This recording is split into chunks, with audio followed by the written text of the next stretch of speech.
All the snow is melting. That might seem to be the case with the ice sheets and the mountain glaciers.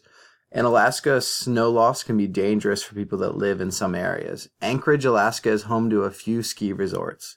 These resorts try their best to keep it as safe as possible. However, avalanches have become more frequent.